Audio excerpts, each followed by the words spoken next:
a minha proposta nesse vídeo seria apresentar um caso clínico de câncer de reto, que vai justamente nos permitir de ver como, desde o diagnóstico ao tratamento, tudo que aconteceu com este paciente. É um paciente de 46 anos, tem 100 quilos com 1,86 m, então em bom estado geral, motorista de caminhão. Esse paciente, ele era um paciente que tinha 30 caminhões, ele tinha bastante dinheiro, ele andava muito bem, tinha uma mulher de quase ele falava que até entregava o cartão de Visa para ela gastar o que quisesse.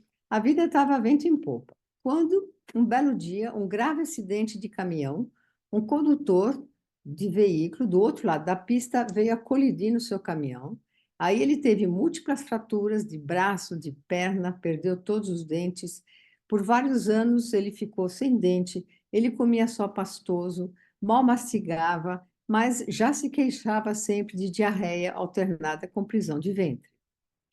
Ele perdeu todos os 30 caminhões, acabou ficando com 3 caminhões. A primeira esposa, como era gastadeira, foi embora, ficou sozinho. Ele acabou conhecendo uma segunda esposa, né, esposa da mulher, e aí ele começou a se cuidar um pouco mais. E dentro, então, desse estresse profundo que esse paciente passou, o desafio que eu proponho, por exemplo, é saber qual dado abaixo é mais relevante para suspeitar que ele tem um câncer de reto. Seria o estresse provocado pelo divórcio, pela perda da frota de caminhões? Seria a má mastigação, porque ele perdeu todos os dentes? Ou seria a diarreia alternada com prisão de ventre?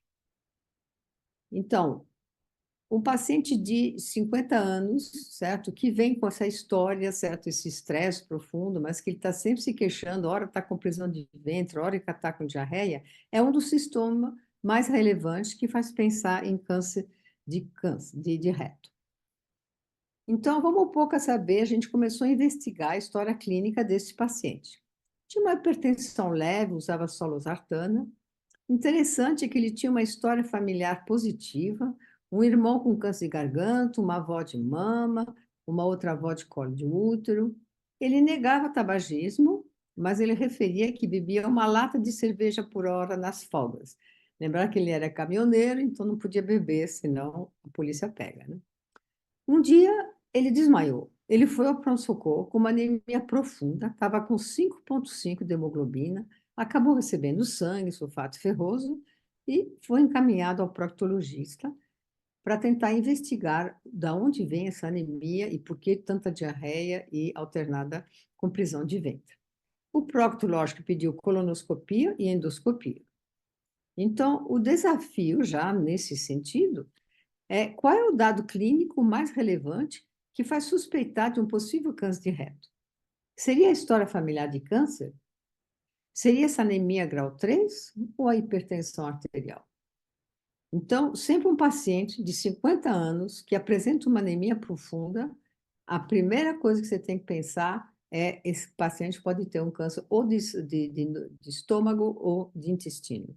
Então, a anemia é um fator bem relevante que deve levantar essa suspeita. Então, o proctologista fez o exame físico e pediu exames. Ao exame físico, era um paciente dispineico, descorado, o abdômen não tinha uma massa palpável, mas no toque de reto tinha uma dificuldade, lógico, com dor, mas palpava-se uma lesão a 2 centímetros da borda anal. Então, uma lesão bem baixa. Aí foi pedido os exames. Realizou colonoscopia em outubro do ano passado. No reto havia inúmeros pólipos céssio, medindo 0,5 diâmetro, mais localizado em reto alto e médio, mas no reto distal havia uma lesão vegetante, ulcerada, localizada bem embaixo, a 4 centímetros da borda anal, que ocluía 40% da luz intestinal. E a endoscopia? Foi feita a endoscopia, ele também tinha múltiplos pólipos céssio, é o paciente do pólipo. 4 a 15 milímetros, mas o AP só veio adenomatoso, ao passo que o AP da coluna veio adenocarcinoma. Aí foi feita tomografia para saber se esse paciente tinha doença só no reto ou ele tinha doença em fígado, em pulmão. E a tomografia não revelou nada demais, uma hepatopatia crônica, uma esteatose hepática, né, um paciente que abusava, né, um pouco do álcool, vesícula biliar com cálculo, mas não obstrutivo, e um espessamento parietal difuso. Quando chegou no IAVC, nós repetimos as tomografias em janeiro desse ano, que revelou uma lesão em reto distal, e nódulos tiroidiano e cálculo de vesícula biliar. Então, o desafio desse exame, você acha que esses exames são suficientes para estabelecer um diagnóstico de câncer de reto? Então, para fazer um diagnóstico, eu preciso de uma biópsia, certo? Então, dentro desses 3 exames, né, o que mais relevou foi a colonoscopia, que apareceu o adenocarcinoma de reto, certo? Dentro da endoscopia, os pólipos era só adenomatoso. Geralmente, os pólipos gástricos não são metastáticos, não são malignos. Então, o que que nós propusemos para esse paciente? Nós propusemos um protocolo que chama TNT, Tratamento Neoadjuvante Total, certo? É uma terapia inovadora, certo? Que propõe para o paciente realizar uma quimio neoadjuvante. Ele se compõe à base de capecitabina e de oxaliplatina. São umas quimioterapias que são feitas a cada 21 dias. Foi feito 5 sessões. E a seguir ele foi encaminhado para a radioterapia, onde aí ele continuou só com a quimioterapia oral, que é o capecitabina.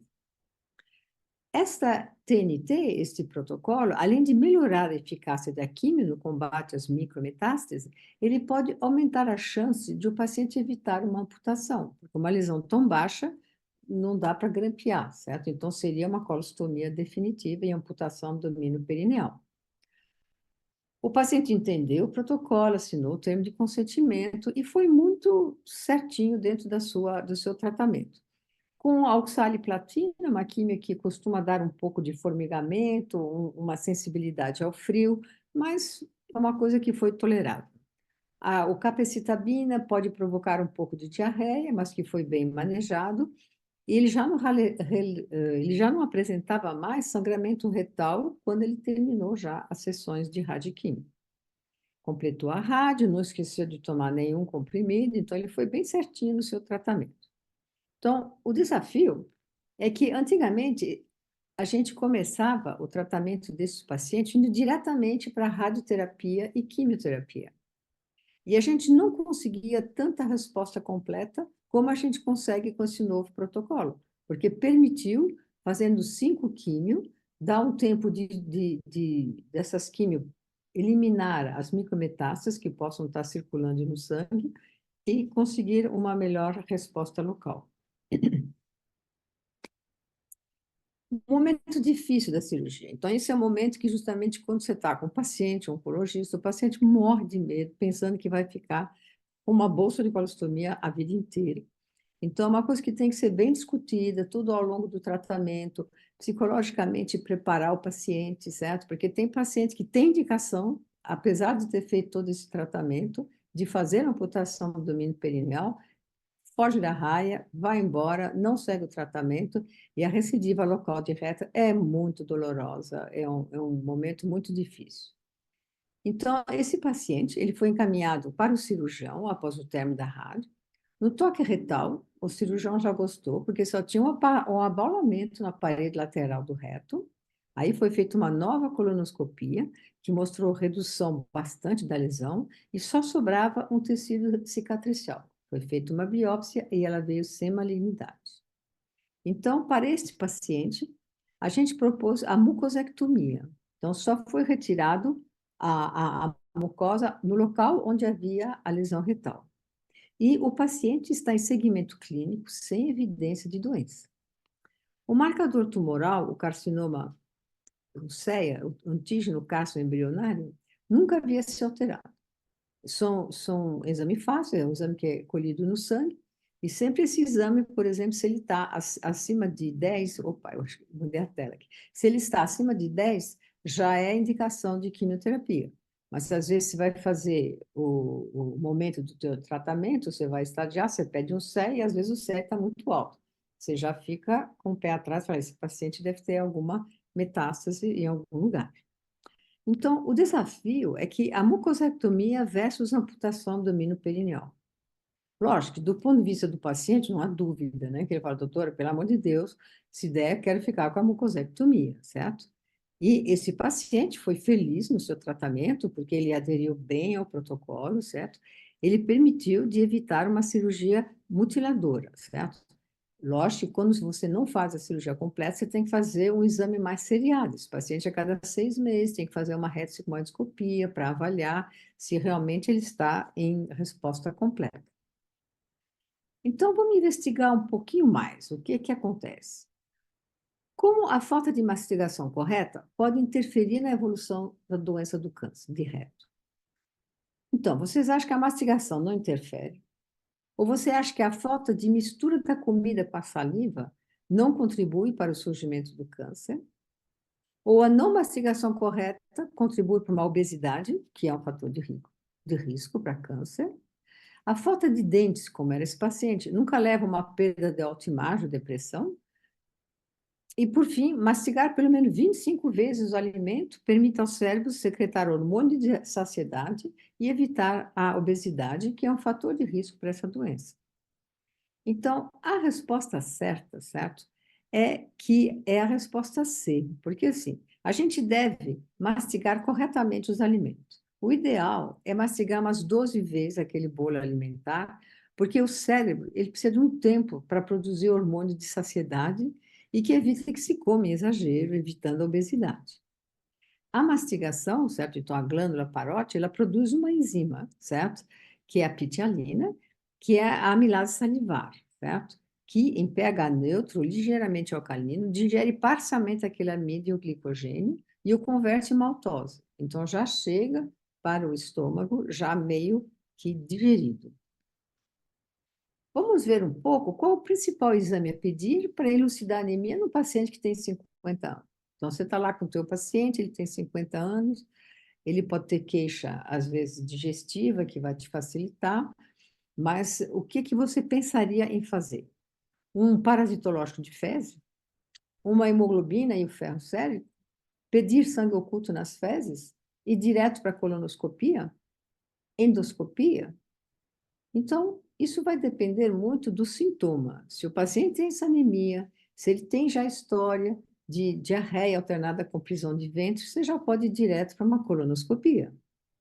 Por exemplo, nos países como a Alemanha, eles têm muito medicina preventiva. Então, todos os pacientes de 50 anos recebem um kit para pesquisar o sangue oculto nas fezes em casa. Sendo positivo, imediatamente ele é agendado para fazer uma endoscopia e uma colonoscopia. Então, o sangue oculto nas fezes permite fazer uma triagem, um exame simples, certo?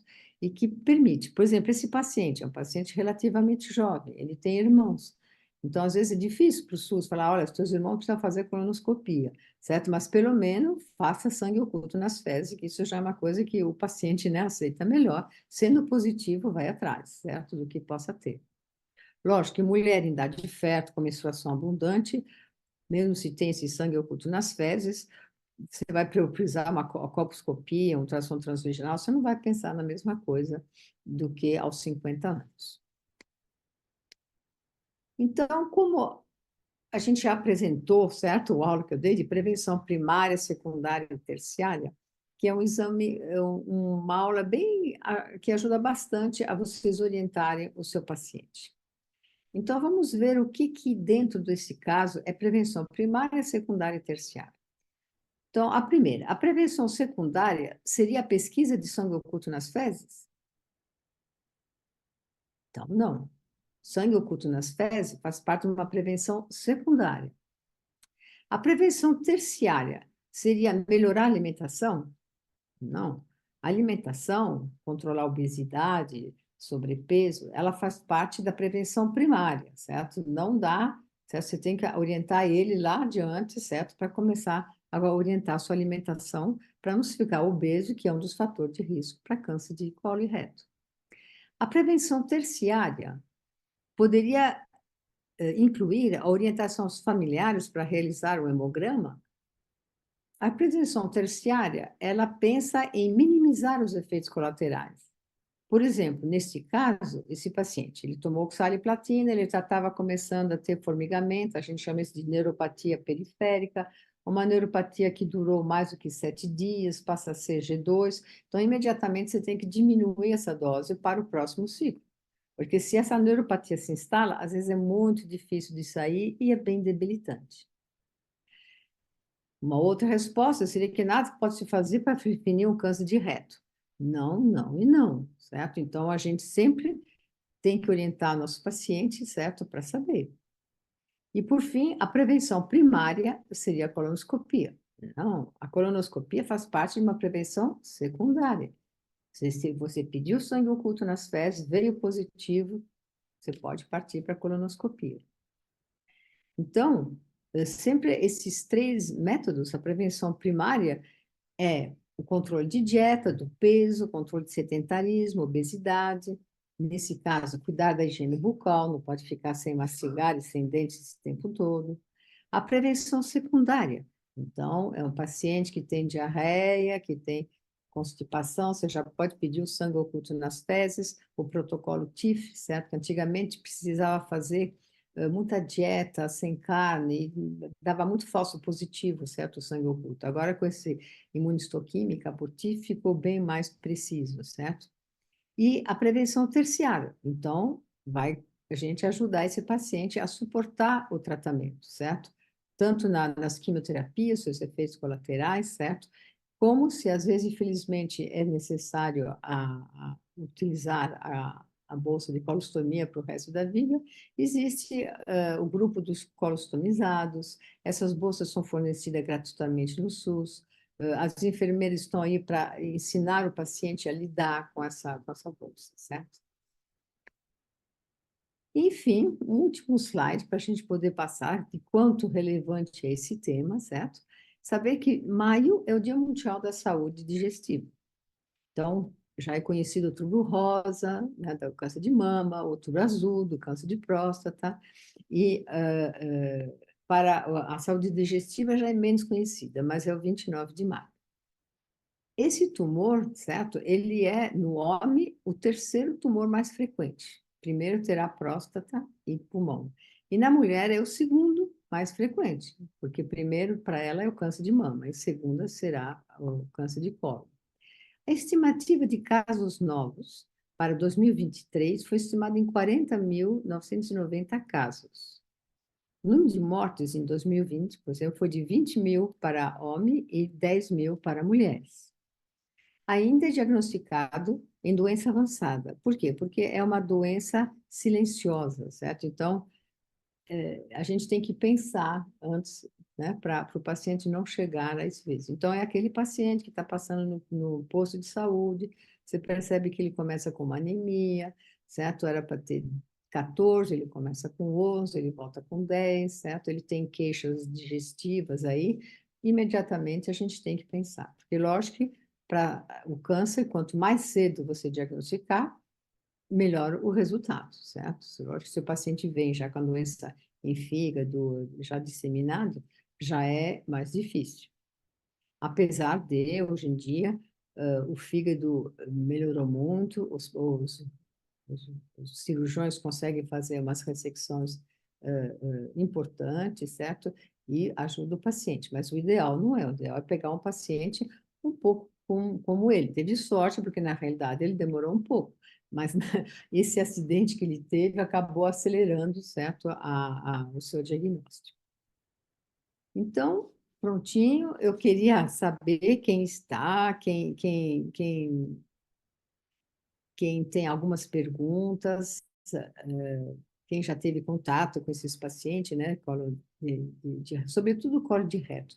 O colo de cólon, por exemplo, é menos angustiante para o paciente, porque muitas vezes ele opera, se ele ficou com uma colostomia, ele já tem previsão de fechar a colostomia quando ele terminar suas químios, então o paciente é mais tranquilo. O colo de reto é um paciente que ele já vem bastante ansioso, ele sabe que no final desses tratamentos todo lá, radioquímico, ele sabe, ele pode ainda ficar com uma colostomia e definitiva como amputação né, abdomínio perineal.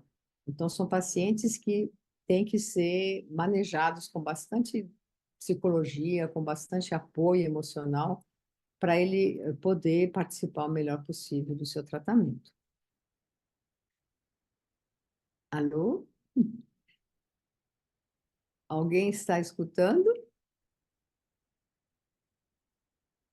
Será que eu falei? Ninguém escutou? Esta reunião está sendo gravada. Está dando Ok. interferência. Sua voz está O som está um pouco. Fala? Oi, Silvia. Chat. dando interferência. O som esquisito. Uxi, uxi, uxi, uxi, uxi, uxi, uxi. O som está um pouco. Mensagem direta. Digita a mensagem aqui. Então, operativa, você teria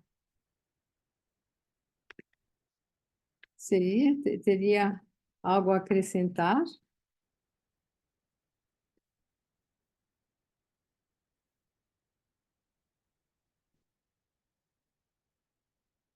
Quando a Silvia fala, desliga o celular. Tem que desligar o celular? O celular não está. Brigitte, está dando interferência. Desliga o celular. Tá? Então, porque eu não estou no celular, eu estou mas eu vou desligar o celular. Localizada após desligada. Pronto, desliguei o celular. Aristide, você conseguiu falar, ouvir a aula ou está com interferência? Não, tá tudo bem. Ah, ótimo. Agora quem falou aí eu escutei. Ah, É Nelson. Aristides.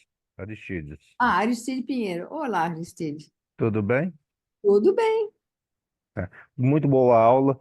Eu trabalho já, eu sou cirurgião geral, já tenho uma experiência com oncologia, né? E foi muito bom, muito bom. Eu, estou revendo todos os meus conhecimentos de oncologia, né?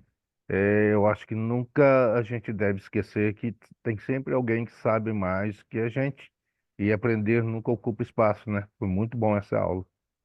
A mente nunca se cansa de aprender, sabia?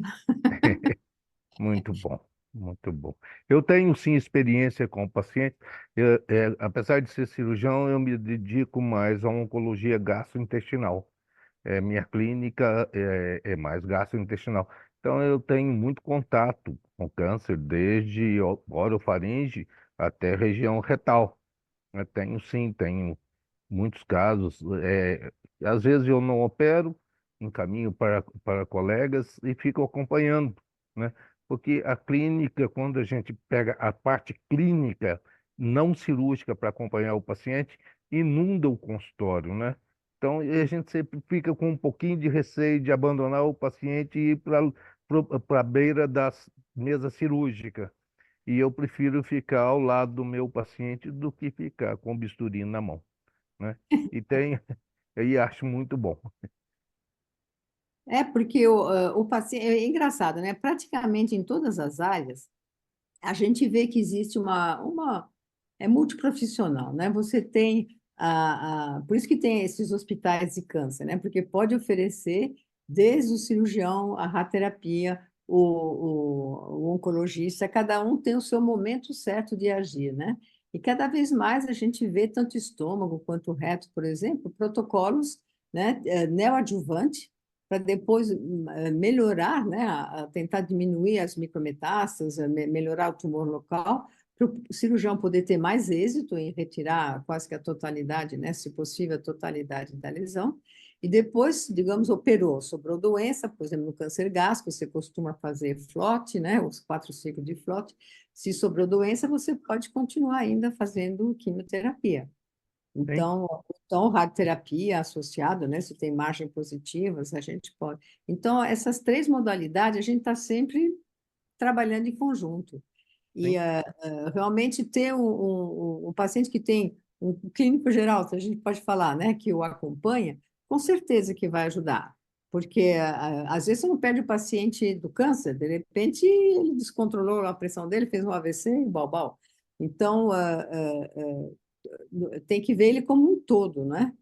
Não posso deixar o paciente, por exemplo, assim que ele passa no cirurgião, geralmente o diagnóstico, digamos, vem deles, né? Aí eles encaminham para a gente. Eu vejo que eles já começam a deixar o paciente todo preparado para a cirurgia, fazer toda a, né, a sorologia, a eletrocardiograma, para justamente deixar isso bem sanado o mais possível, para quando chega na hora da cirurgia, eu não esteja atrasando a cirurgia por um motivo que era para ser sanado antes, né? Então, e fora, a quimioterapia também tem seus efeitos colaterais. Então, tem paciente que é raro assim na parte de pressão alta, né? Mas tem paciente que pode ficar muito debilitado com a quimioterapia. Então, você não pode entregar para o cirurgião um paciente que perdeu 10 quilos durante a cirurgia. Eu acho que aí não é legal. Alguma coisa ou tinha que parar antes, ou tinha que mudar de esquema, ou ter mais apoio, né, da clínica médica, da nutrição, certo? Que é importante. Então, a gente sempre tem que trabalhar em conjunto, né? E não perder, sobretudo, o time, né? Por exemplo, dentro do reto, não pode, por exemplo, você fazer teus 5 ciclos, aí você pensa em mandar para a rádio, que a rádio às vezes não tem vaga logo, então ela vai demorar um mês a mais. Aí a rádio acabou, "Ah, bom, agora você vai para o cirurgião", aí o cirurgião acaba recebendo ele uns 3 meses depois da rádio, aí fibrosou tudo. Então, o sucesso, acho que né, do tratamento é saber que a químio ela tem que ser a cada 21, nada de fazer uma químio por mês, tem que tentar respeitar bem o tempo e já logo encaminhando. Você está no quarto ciclo, você já está mandando para a rádio está no meio do ciclo, já está mandando para o cirurgião. Então, o ideal seria o cirurgião que te envia já pedir um retorno mais ou menos de 2 em 2 meses, certo? Para ver, oi, como é que está esse paciente? Está aderindo, porque às vezes tem paciente dentro do universo, né, do hospital que se perde, não foi no lugar certo, não fez o tratamento, ficou com medo e foi embora. Então, eu acho que você sabendo o que cada um precisa, como é que um cirurgião quer receber seu paciente, é uma coisa que é muito importante para o sucesso do tratamento. A minha grande esperança no dia de hoje, eu tenho estudado muito, são as novas terapias moleculares, né, e os biológicos.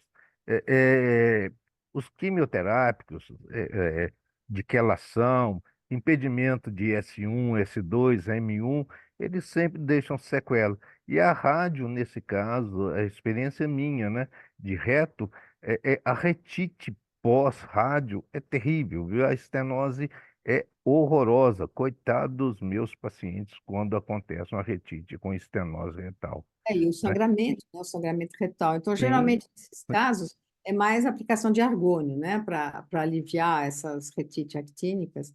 Agora, a estenose, eu vejo mais frequentemente em mulher do que em homem, mas ela realmente pode acontecer. Tudo vai depender, eu acho que da dose de rádio, do posicionamento do paciente, né? Então, a qualidade dos aparelhos de radioterapia, tudo isso influi, eu acho, no sucesso do tratamento, né? é, Ou então, o é, que acontece? Às vezes eu vejo o paciente que proíbe o cirurgião de fazer uma amputação abdominal, nem colocar uma colostomia. Então, o cirurgião, desesperadamente, tentando ajudar, tenta grampear lá embaixo, e às vezes dá incontinência fecal, por exemplo. Poxa, nossa. ela está com uma bolsa, né? Já tem pacientes assim que falam, olha, meu senhor, não dá para você ficar com incontinência fecal, você não vai conseguir. E Não, aí, e fazer rebaixamento intestinal, quando a gente faz uma amputação períneo-retal, fazer rebaixamento é o fim da picada. Nunca funciona. O paciente fica com incontinência total, porque você amputou todo o o esfíncter, né? esfíncter anal, foi embora. A gente não recupera o esfíncter anal, né? Não espera. Eu tive um paciente que tentou, ficou fazendo fisioterapia, falei assim, olha, lógico que fisioterapia vai melhorar um pouco, é um paciente jovem, tudo, mas a ideia de colocar né, uma bolsa de colostomia tem para alguns pacientes que é morrer, você entende? Ele realmente não aceita, então Vai ficar estigmatizado, vai ficar estigmatizado. estigmatizado. Então, às vezes, ele às vezes tem que sofrer toda essa incontinência, ver que Falei assim, olha, procura ver pacientes que têm, conversa com eles, você vai ver como é que é, não é o fim da picada. Tem paciente de 20 anos com essa bolsa que não. Inclusive, tem com o tempo, né, o paciente pode aprender a conhecer melhor, né, fazer, como é que ele Né? chama? Que você pode fazer uma lavagem e ele pode ficar alguns dias sem a bolsa, né, com eles, e já começa a saber quando que o intestino vai funcionar. Tem um nome certo, eu esqueci o nome para esse tipo de coisa. Mas talvez a gente precise um pouco mais, né, de... Será que não tem stent, algumas coisas que possam...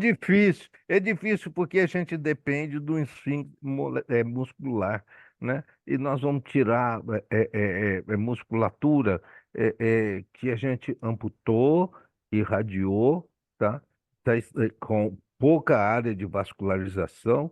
A gente vai tirar de onde? Da região de isco e subir, nós vamos produzir uma lesão na perna do indivíduo. Tirar dos glúteos, tentaram já, mas a rotação, o indivíduo, o cirurgião tem que ser um exímio cirurgião para poder manter toda a vascularização que sobrou pós-rádio, tá? Vital. E é complicado, né? Complicado. Eu acho que dentro do que mais se consegue, esses protocolos de químio, né, que conseguem fazer o paciente atingir uma resposta completa, a gente sempre fica ansioso, né? Fala, meu Deus, será que vai voltar? Dá certo? Vai dar Vai dar certo. certo? Não deu? Mas É, esse paciente, por enquanto, ele tá numa boa, certo? é. Então, os controles, por enquanto, estão negativos. Mas é um paciente que você pode propor isso, é aquele paciente que você sente que vai aderir, que vai vir, que não vai te aparecer só 2 anos depois. Então, é aquele paciente que tem que ter a noção de que o segmento tem que ser bem seriado e que, se aparecer a lesão, a cirurgia está atrás. É, tá certo. É isso aí. Né? A gente tem que ter uma porta de saída, né? Não pode trancar o Mas paciente acho que dentro de um quarto. Né? exatamente, tem muita conversa, né?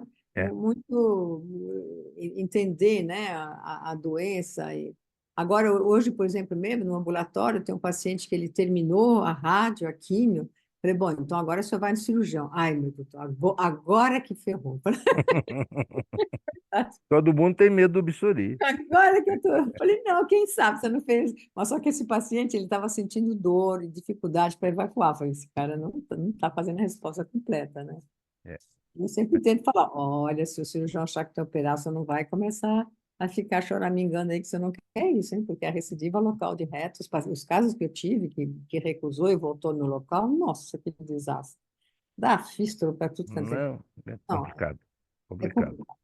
E o follow-up desse paciente é muito ruim, né? A sobrevida é muito pequena, né? O paciente que não adere a tratamento ou tratamento mal orientado, a sobrevida do paciente é péssima, né?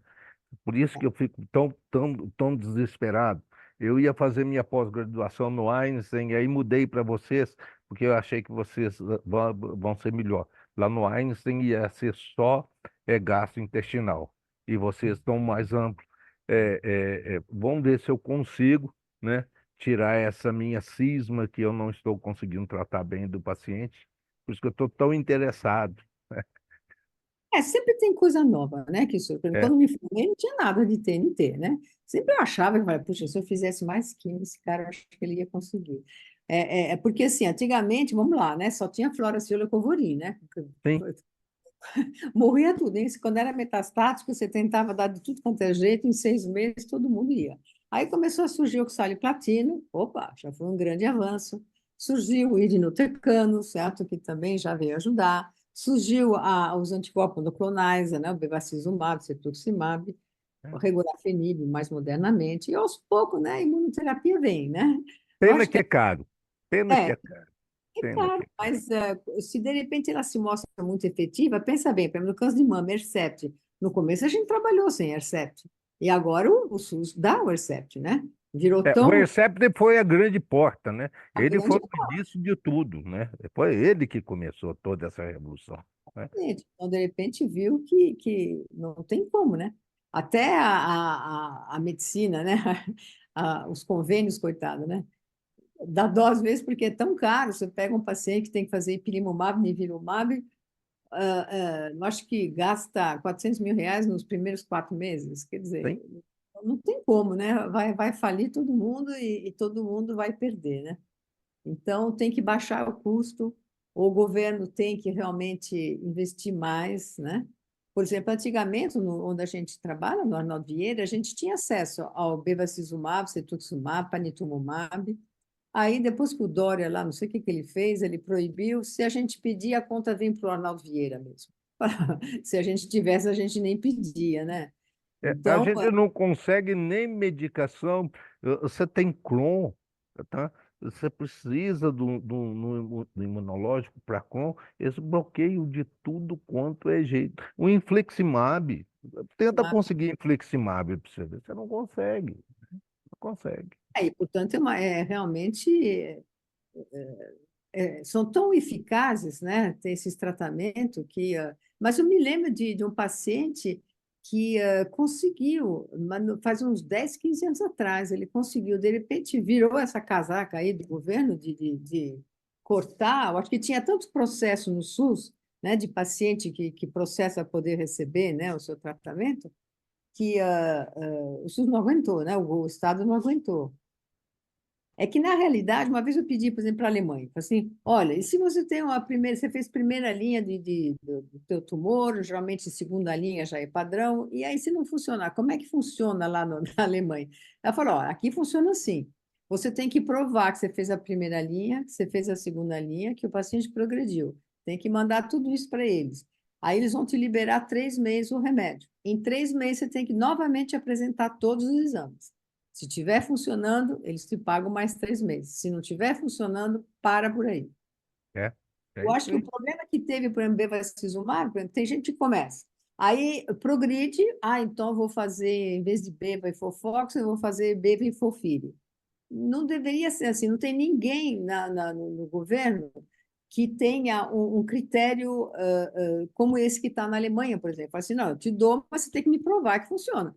Sim. E não tem Tem que prova seguir nenhuma. o protocolo. Tem que seguir o protocolo. Sem protocolo, a gente não A cura gente ninguém, A né? gente não tem Não cura. ninguém. Então, eu acho que dentro do SUS, a gente deveria ter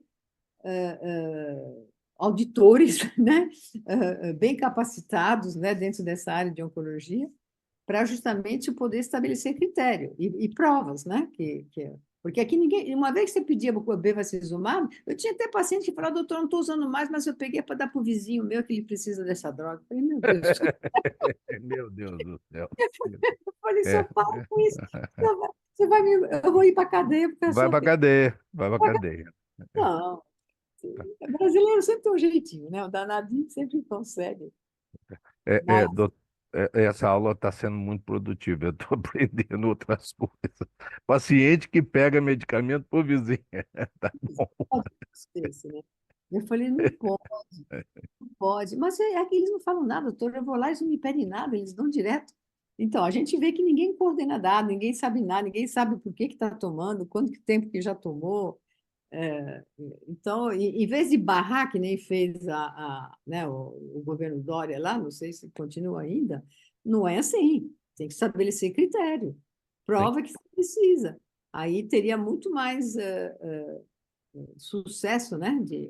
Mas vai ficar pior, doutora. A Vai senhora ficar viu que pior. não, dia 17 o governo já barrou as residências, né?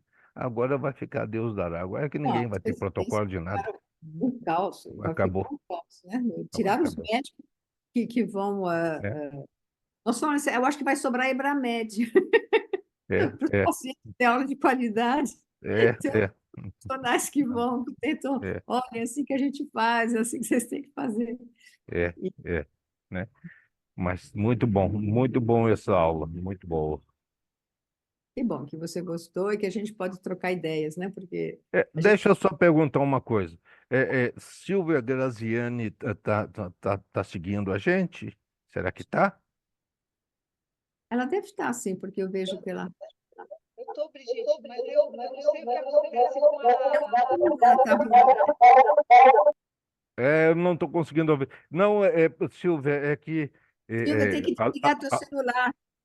além de ser médico, cirurgião geral e oncologista, No começo da minha carreira, eu fui cirurgião dentista, cirurgião bucomaxilo, e eu conheci em São Paulo o Dr. Mário Graziani, que era um excelente cirurgião bucomaxilo, então estou associando os nomes.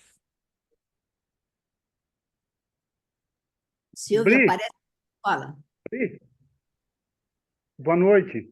Boa noite. Bela exposição, viu, Bri? E aí, vamos. Parabéns. Bri, eu queria saber duas coisas.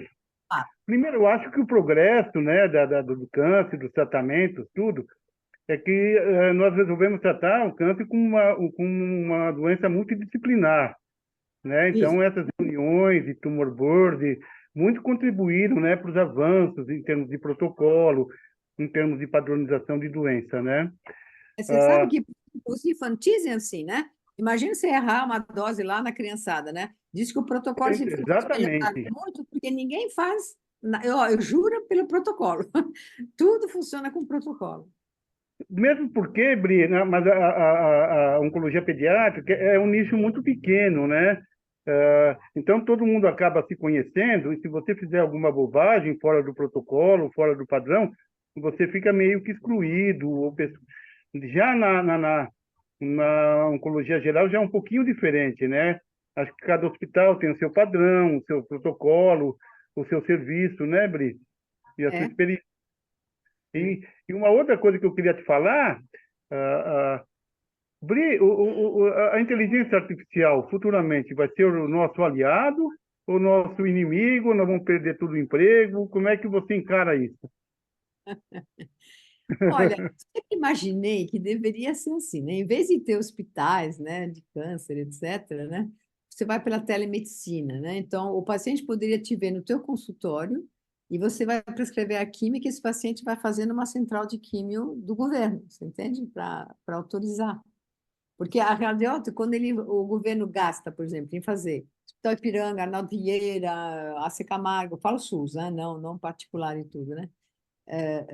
Poderia ter os médicos, se ele tem consultório, ele que paga o consultório, a conta dele, você entende? E o protocolo ele é migrado para essa situação.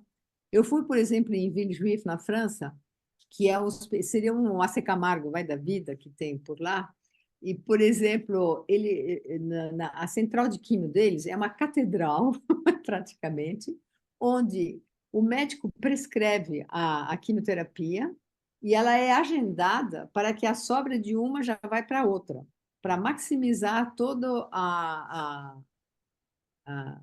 o- a- as quimioterapias, entende? Para não jogar. Por exemplo, nós temos o doxiliposomal, certo? É uma quimio cara. Então, tem químio que dá, por exemplo, o Herceptin dá para você guardar e utilizar para outra.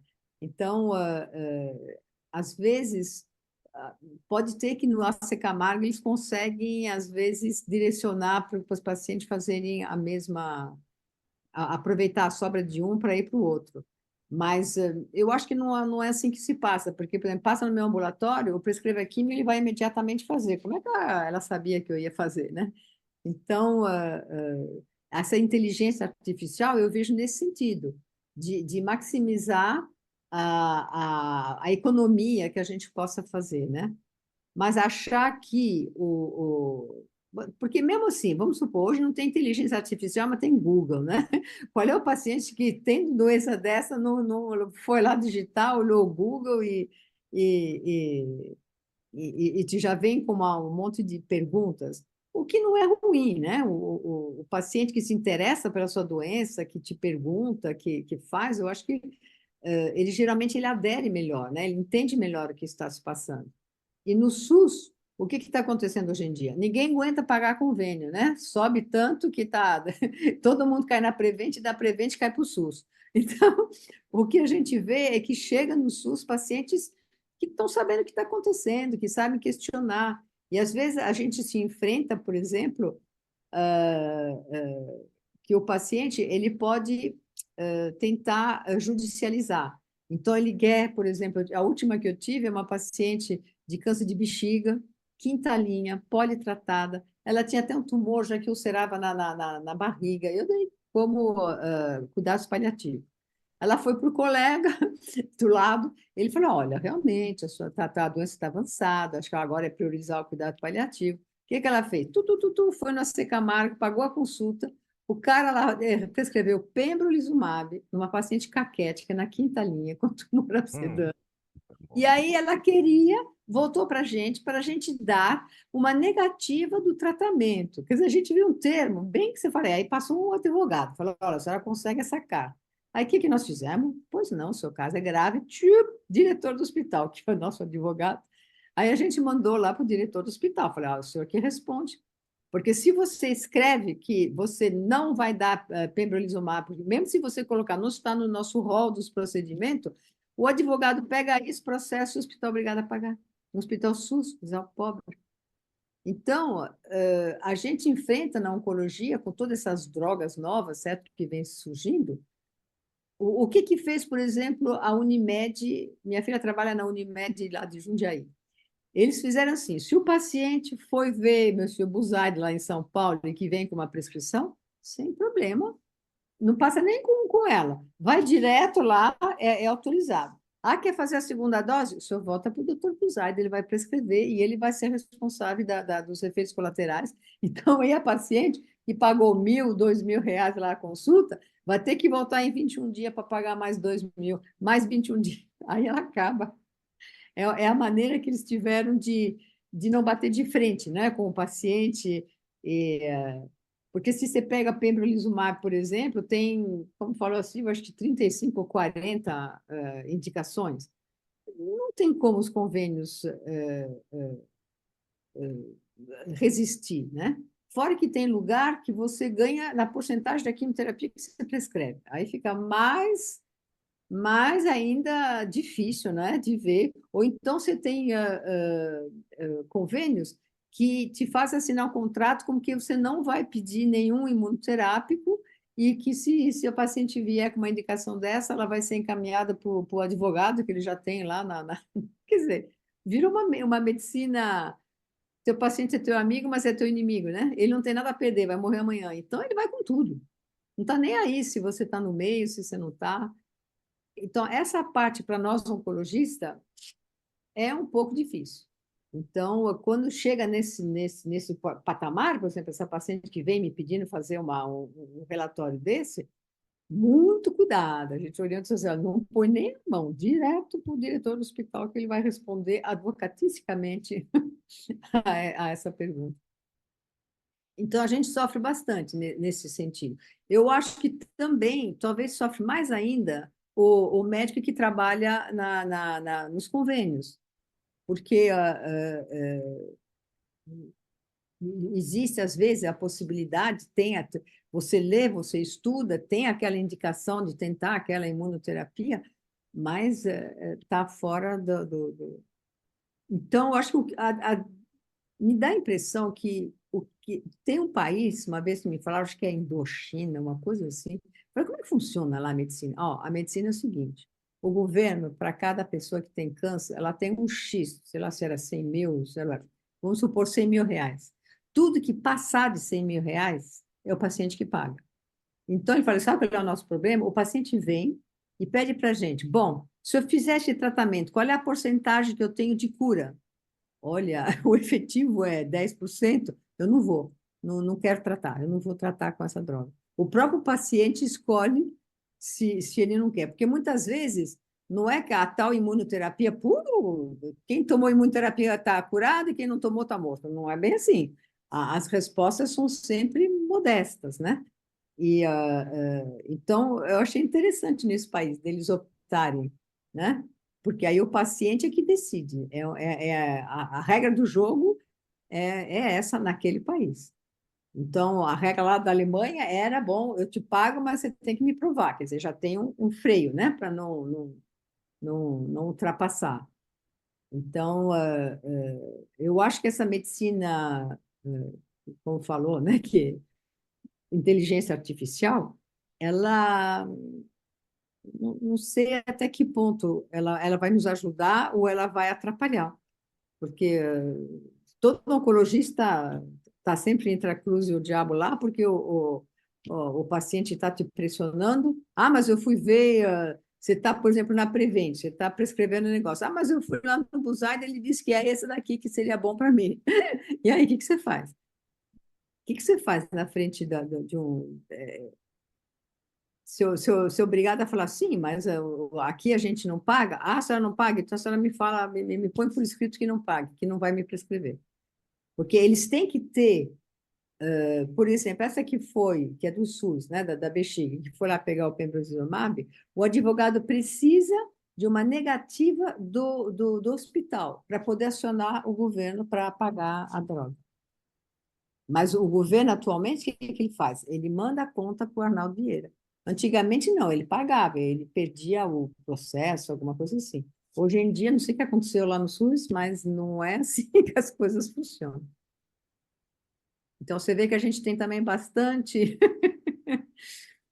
Então, mas mesmo assim, eu acho que dentro do Arnaldo Vieira, onde a gente está, a gente consegue fazer uma medicina boa, se a gente oferece, nossos pacientes vivem bastante tempo.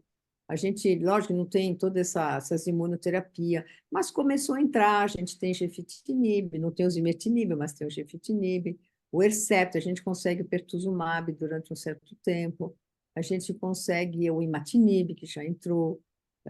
Então, tem vários. Antigamente tinha sorafenib, infelizmente tiraram, mas também o efeito dele não é lá grande coisa. Ruim foi ter tirado realmente, para esse tema que a gente está abordando, o bevacizumab e o cetuximab. Eram drogas que realmente ajudavam a gente a ir um pouco mais longe. Mais o cetuximab do que o beva, mas não sei, vai ter que alguém ir lá na política e convencer que não é bem assim, né? Mas quanto mais paciente, eu acho que se mexer e for atrás como é que os cânceres de mama conseguiram o Herceptin, né? Teve todo um movimento político e que vai conseguir, né? Mas, por exemplo, a Sociedade Brasileira de Oncologia Clínica, às vezes ela recebe críticas, fala, pô, mas vocês que são lá, às vezes eles põem gente lá na sociedade que são os bambambam, que só querem fazer um protocolo que nem o convênio paga. Então, é complicado, e ao mesmo tempo é tão bonito ver toda essa pesquisa clínica, todos esses estudos. Você pega o sacituzumab lá para câncer de mama, essas drogas, dá vontade, né, de oferecer para o paciente. Mas é que muitas vezes, por exemplo, quem faz acho que a doutora Silva, né, que trabalha mais com peritagem, né, dessas drogas, que tem justamente a ocasião de ver. Tomou, em 2 meses morreu. Quer dizer, gastou uma fortuna do convênio para depois de 2 meses morrer. Será que tinha indicação? Então, eu acho que a gente não pode perder o bom senso, né?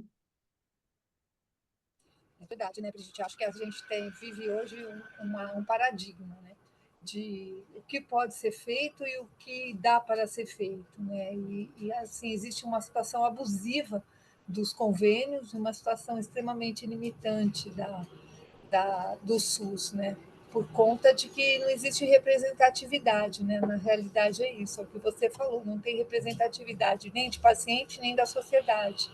Aí a gente acaba sofrendo essa retaliação que a gente sofreu no governo do Dória e ainda tem consequências disso até hoje. Prefeitura. Eu acho que talvez houve no passado, né, Silvia, um abuso, né, de processos que não tinha périto para examinar se realmente tinha indicação. Eu De acho má que o indicação, né? governo é isso. É sempre abusivo, né? De má indicação. Como não tem um crivo, né? Não tem uma auditoria, então eles usavam para outras indicações que eram experimentais, isso acaba dando problema. Na verdade, são várias frentes de problema, né? A pior delas é não ter credibilidade, né?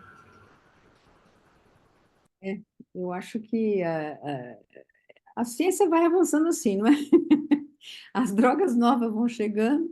Eu trabalhei bastante em pesquisa clínica. Puxa, é legal. Às vezes a gente vê, tem crítica dentro de pesquisa, que você fala, bom, pera lá, o cara escolheu só o bambambam das coisas, elimina todo o paciente que tem que mal-estar geral, só quer o paciente VIP. Então, lógico que é fácil, né? Porque você pode ver que todos esses protocolos que tentam pegar paciente em terceira, quarta linha, não vai muito longe. Porque, lógico, o paciente ele tem que mostrar só um pouquinho de melhora para, de repente, eles tentar uma indicação um pouco mais avançada, né? Um pouco melhor, né? Mais precoce, né? A ciência caminha assim.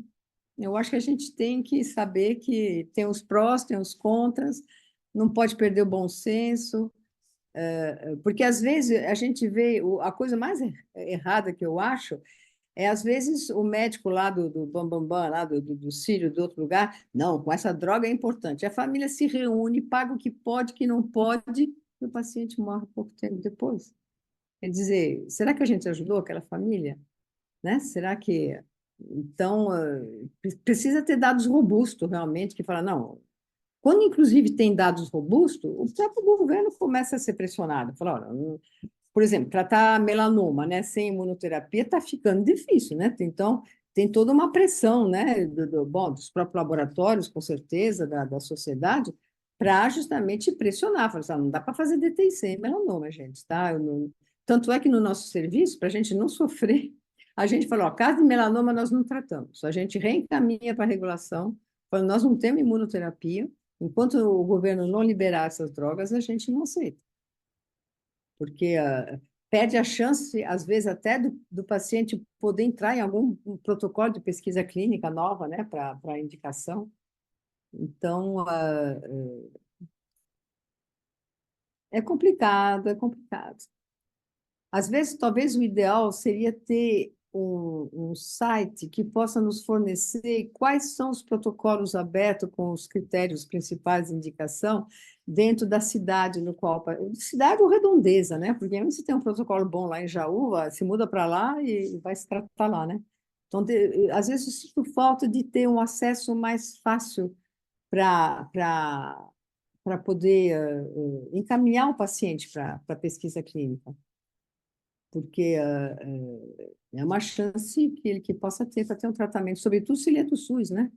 Mas é uma chance que então, eu não sei se tem esse site ou se... Faz falta uma plataforma, né, Brigitte? A Uma forma. plataforma Porque, por informativa. exemplo, eu até pedi para a Mariana, lá, por exemplo, da pesquisa clínica, falei, doutora, a gente tem que entrar na plataforma Brasil, mas é tão confuso que é tão difícil, eu acho que eu não vou conseguir.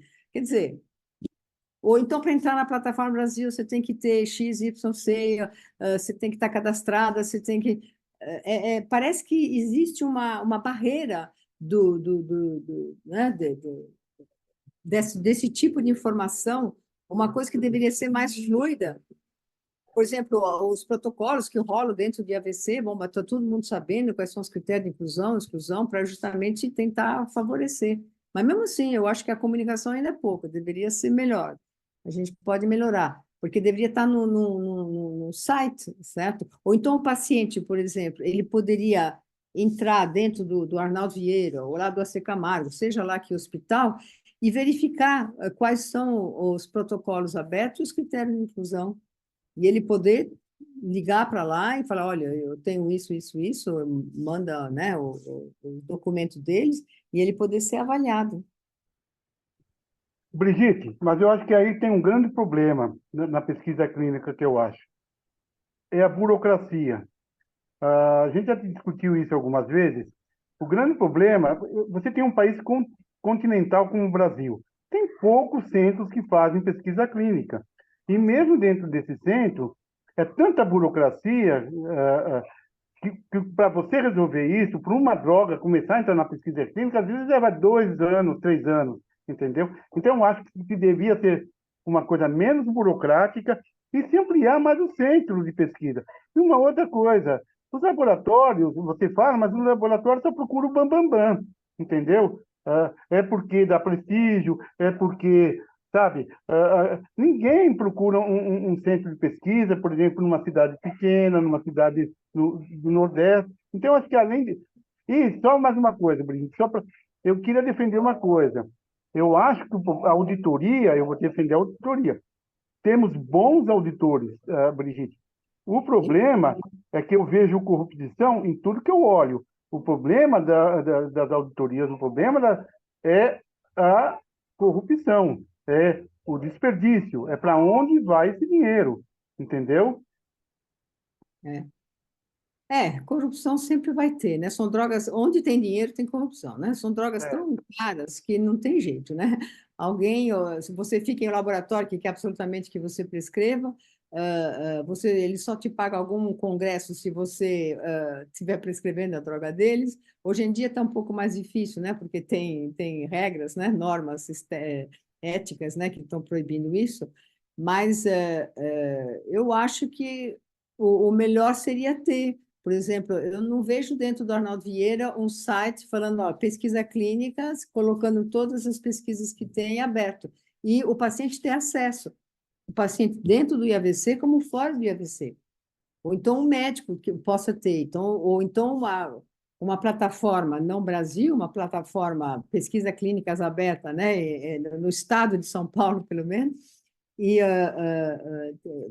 porque você poderia, como médico, indicar. Às vezes o paciente, coitado, não tem muita ideia, né, do que está acontecendo ali.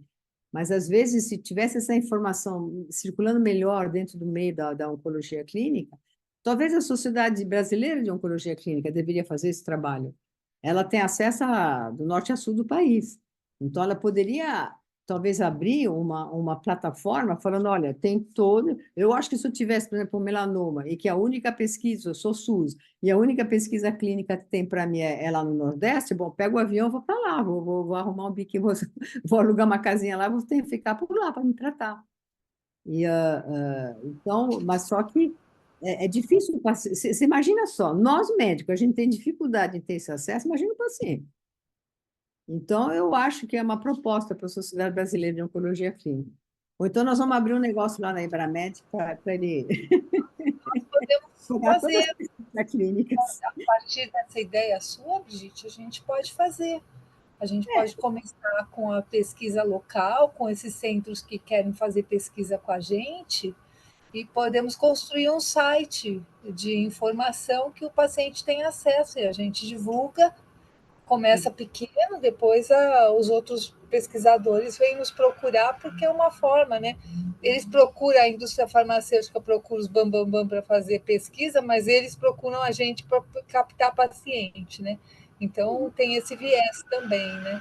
Eu Você acho que isso fazer, ajuda. você ser um bom pesquisador, não adianta você fazer tudo certinho, de você, sabe, tá ali. Se você não inclui paciente, você é uma droga para eles, você não funciona. Tá? Então, o que ele quer?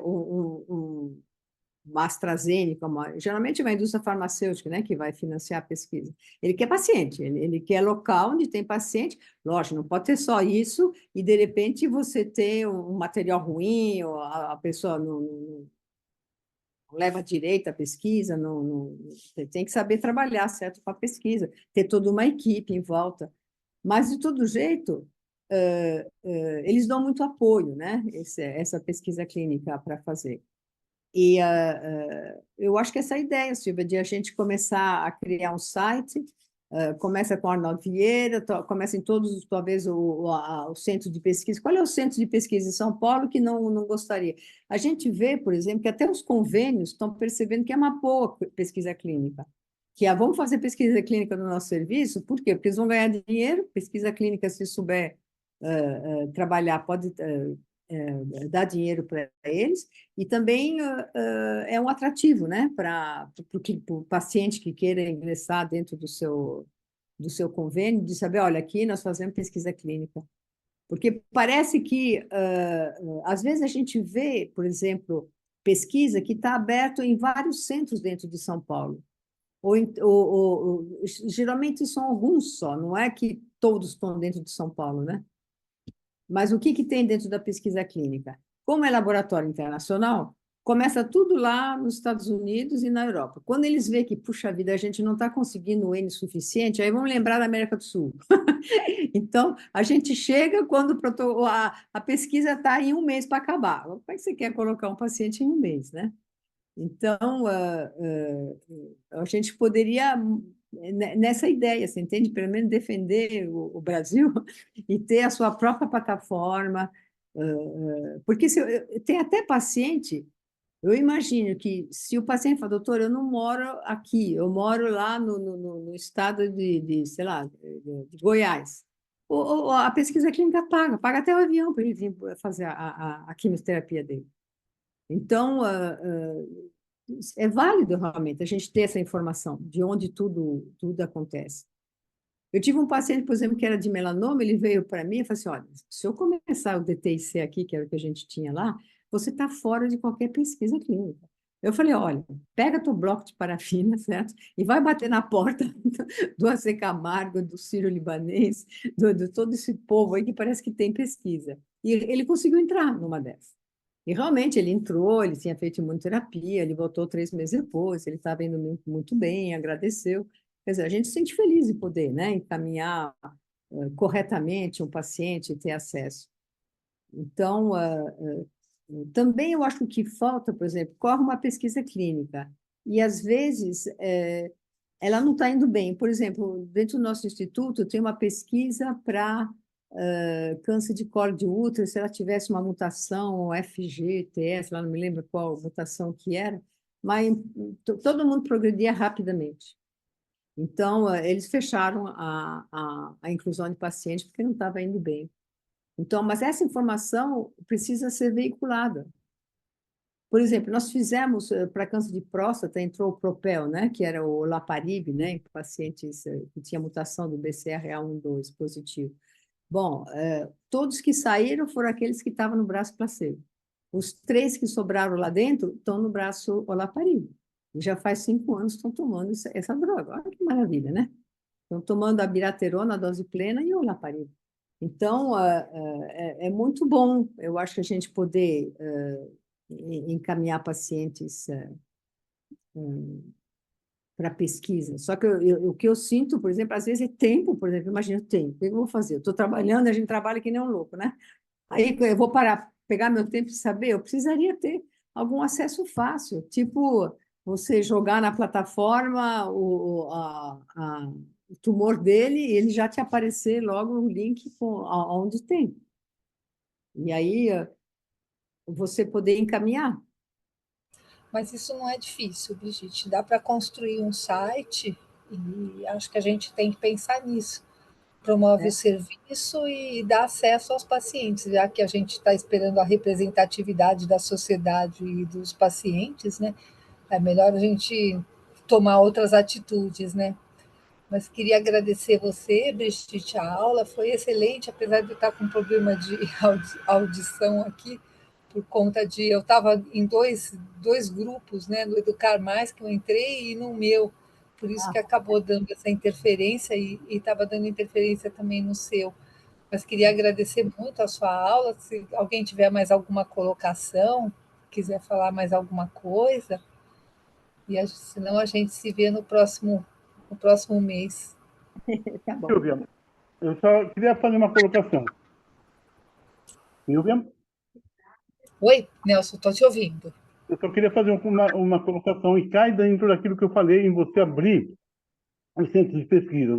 Eu acho que, por exemplo, para você fazer uma... Porque pesquisa clínica é uma coisa que leva tempo, a gente gasta muito tempo fazendo pesquisa clínica, porque são várias, precisa preencher várias documentação, e às vezes você fica o dia inteiro só fazendo pesquisa clínica.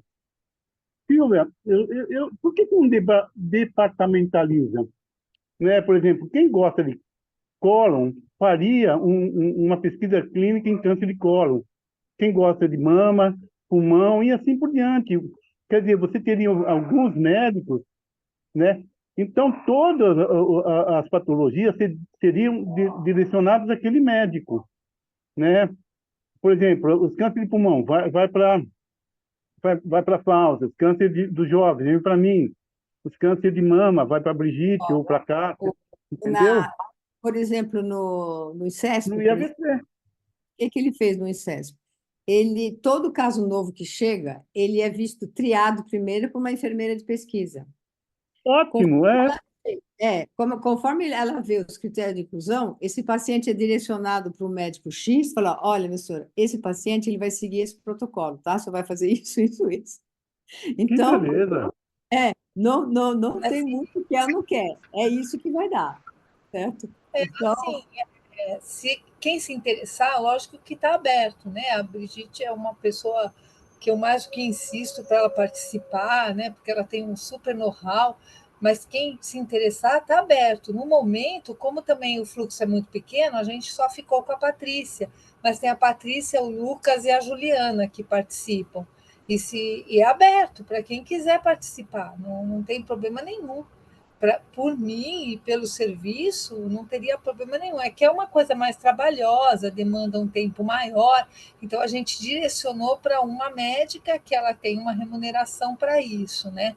E os outros também acabam tendo uma remuneração diferenciada para isso, porque se a gente colocar na nossa rotina, acaba aqui atrapalhando, né? Porque a demanda é muito grande de tempo, principalmente de preenchimento de um monte de papelada que eles mandam para a você gente. pega o INCA, por exemplo, Então, né, isso Silvia? tudo é O INCA, você tem médico, bom, todo mundo recebe salário igual, né? Não é que nem a gente recebe produtividade. Mas, assim, você pode se escolher, ou você é médico de pesquisa, ou você é médico de tocar ambulatório. Então, o que que acontece? Se você vê um paciente que tem critério, né, lá da pesquisa, você imediatamente tira ele do ambulatório e você manda para lá. Então, eu acho que o problema que tem quando você trabalha com produtividade, como nós no Arnaldo Vieira, se eu mando o paciente para pesquisa, eu deixo de ganhar. Não é muito, mas você deixa de ganhar. Brilhante, brilhante, Brigitte. É isso mesmo, entendeu? Eu concordo plenamente. Por Eu que que eu acho vou mandar um paciente meu que eu vou ganhar para pesquisa, né? E mesmo com aquele incentivo, você mandando, você tem um estímulo e tal, mas é só aquele, né? Ao passo que se você acompanhar aquele paciente, você ganha todo mês que você fizer a sua produtividade. eu Eu acho achava que assim, é a muito bom. pesquisa clínica dentro do IAVC, por exemplo, deveria ser, olha, é uma coisa obrigatória, tá? Se você vê um paciente que tem inclusão e que você incluiu, cuidado, porque é você que vai seguir esse paciente, certo? Então, você que vai, o que que a pesquisa faz? Você vai ter que atender esse paciente, verificar os critérios, ir tocando. Quando você preenche o CRF, certo? Você tem uma coordenadora que ajuda a preencher, mas quando tem dúvida, quem vai subir lá em cima e resolver a dúvida do paciente? Então, se todos os oncologistas que estão lá são possíveis candidatos, né, a tocar a pesquisa, teria mais incentivo. Porque você manda, mas você que vai ver esse paciente, é você que vai ganhar toda hora. Por exemplo, se eles têm quimio a cada 21 dias, a cada 21 dias você ganha R$ 500. Só que esse 500 não é só para ver aquele paciente naquela meia horinha que ele passa com você na consulta. Ela também corresponde em você responder as perguntas no CRF, se há alguma contraindicação. Então, por isso que às vezes tem hospitais que optam, ó, você é médico de pesquisa ou você é médico de... Se você faz, por exemplo, se você pega um médico de fora que vem para ele, não vai receber paciente nenhum. Quem é que vai encaminhar o paciente para ele se a gente vai perder paciente? Não vai fazer. Então, como você falou, remunerar um X só porque você encaminhou, oi, certo? Bom, é melhor do que nada, mas da realidade, por exemplo, esses três pacientes, eu poderia estar ganhando a biraterona R$ 80 mensal, certo? Não estou ganhando nada, eles estão lá, estão felizes da vida, estão muito bem, tomara que Deus dê certo para eles. A pesquisa, ela a gente tem... pode pensar num modelo, né? Porque os critérios de elegibilidade hoje são muito rígidos, né? Na verdade, as pesquisas são moleculares, não é mais aquele câncer de mama triplo negativo. O câncer de mama triplo negativo é que tem uma mutação num gene que tem a medicação que eles estão pesquisando, né? Então, assim, acho que a gente está numa fase de transição. Eu acredito que tudo é possível, e isso que vocês estão Depende propondo. também, quando você tem um leque grande de pesquisa, então todo mundo pode participar. Mas aí eu acho que você tem 3 ou 4 pesquisas abertas no IAVC. É absolutamente insuficiente, deixa o médico só para ele tocar lá. Por exemplo, hoje passou um câncer gástrico que abriu, fechou, fez só uma gastroenterite, então tem um protocolo para uma mutação, não sei qual lá, XYZ, dentro né, do estômago. Então, justamente, eu liguei, eu mandei para a Patrícia, eu falei, olha, ela operou aqui, vocês têm material, que eles estavam tentando achar o material da endoscopia de não sei das quantas lá, não vai achar nunca, né? Então, para tentar acelerar. E, então, é bom, né, para o EBC, mas, de todo jeito, eu acho que falta um incentivo mais do que só você vai ganhar, sei lá, R$ 500 se você encaminhar certo. Eu Pode ser. acho que a gente pode pensar nessa possibilidade mais para frente, monitorar esses pacientes e fazer com que a fonte pagadora da pesquisa remunere também o médico que é responsável pelo encaminhamento mensalmente, né? Acho que tudo é possível, é que, como você falou, né, a gente tem um volume muito pequeno de pesquisa aí, de paciente, mas a tendência é aumentar, parece que outras pessoas estão interessadas e a gente está vendo a possibilidade de participação, mas que seja uma coisa de dois lados, né? Acho que tudo é possível. Porque deveria ter o quê? O médico poderia fazer o trabalho, talvez o que que faz? O médico da pesquisa seja aquele que responde àquelas. Diarreia era grau 2, ela começou tal data. Sabe? Esse negócio que enche mais o saco, certo? De quem faz, né? Que é um pouco trabalhoso, né? E cansativo, que tem um médico da pesquisa que saiba resolver isso daí. Ele só vai conversar com você e falar: olha, realmente aqui eu me perdi. Então você vai lá, você vai conversar. Mas o médico tem um médico para atender o paciente, ver a consulta, né, tudo, e o médico que vai resolver o CRF lá em cima, certo? Eu acho que essa é a melhor opção, Brigitte, é deixar o médico resolvendo o CRF e o médico assistencial continua vendo o paciente, documenta o que é importante dentro da evolução do paciente para passar para o médico que vai passar para o CRF. Não, Você, Silvio, eu concordo com você, porque esse médico também, além do que, se ele mandar só o paciente, ele não sabe o que acontece com o paciente, se foi bom, se foi ruim, ganhou 500 e acabou. Ao passo que se você continuar com esse paciente, você vai tendo anima, né? experiência com a droga, você vai vendo os efeitos colaterais e você vai vendo se o paciente responde ou não, né, Silvio? Eu acho que aí Mas você une a interessante, ciência com Às a vezes experiência. acontece, um paciente teu vai para a pesquisa, e de repente, como a pesquisa ela tem um prontuário à parte, não é um prontuário nosso dentro né, do nosso, eu já briguei e falei, olha, vocês têm que escrever o que acontece no MV nosso, tá? Pode até ter o outro lá em cima, mas tem que estar no nosso MV. Porque quando ele volta para mim, eu não sei nem o que aconteceu. Não sei, É, não está escrito, não tem evolução. podemos Então, pensar nessa possibilidade, sim. Mais para frente, quando tiver mais pesquisa ou se associar a outro centro, a gente pode fazer isso, mesmo porque a gente não quer um médico externo dentro da instituição. Então, essa é uma saída razoável. Né? eu acho, como falou o Nelson, é uma coisa boa, porque você vai. Primeiro, se você vê que teu paciente está bem, você tem vontade de incluir o outro, quer dizer, quando passa um é, paciente de incluir, você está o protocolo na cabeça, é o único jeito de estimular. Porque se você me pedir hoje, olha que eu fui 20 anos aí, chefe de pesquisa aí dentro. Quais são as pesquisas abertas hoje? Oi? Eu acho que não sei bem. Eu acho que eu não sei bem quais são as pesquisas que estão abertas. Se entre 3 e 4, eu não sei. Então, acho que falta. Talvez aqui a Patrícia, que é chefada, deveria semanalmente dar informação do que está acontecendo lá em cima. Senão fica uma coisa está aqui, outra coisa está lá. E aí você não consegue incluir paciente. Não delegar só a ela, que ela fica sobrecarregada, colocar no site que todo mundo tem acesso. Porque Exatamente. todos os dias a gente atende alguém que a gente fica pensando o que fazer com ele. Né? Aí você já consulta pelo celular mesmo, que é um site, e se tiver alguém, já manda, já põe o fluxo, né? Eu acho que o fluxo aumenta muito a Exatamente. possibilidade do paciente de ter acesso, né? Ora, Mas eu acho não somente para nós ver o que está acontecendo na pesquisa, mas para paciente. Tem paciente que pede, doutora, quais são os protocolos de pesquisa que tem aqui? Oi? Você fica assim, olha, entra no site, certo? O próprio paciente questiona, né?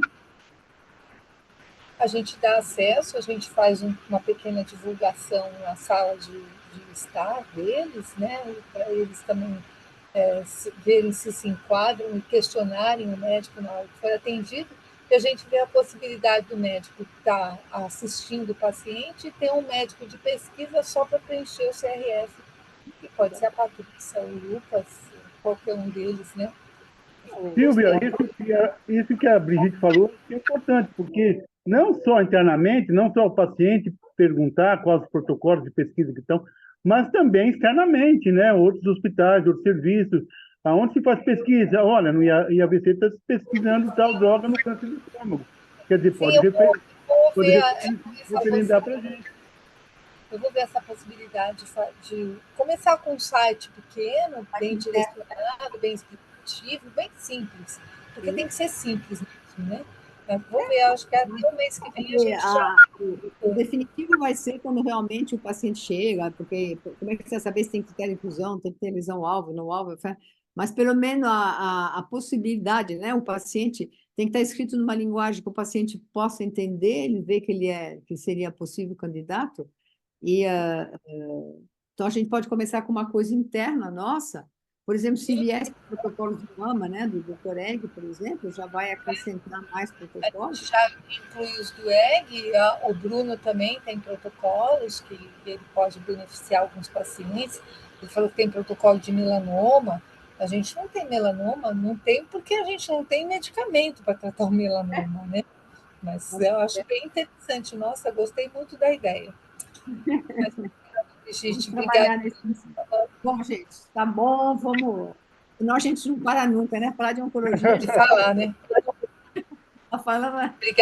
Obrigada pela participação, Nelson, Aristides e Brigitte, mais uma vez, obrigado, foi ótimo. Obrigada, até logo.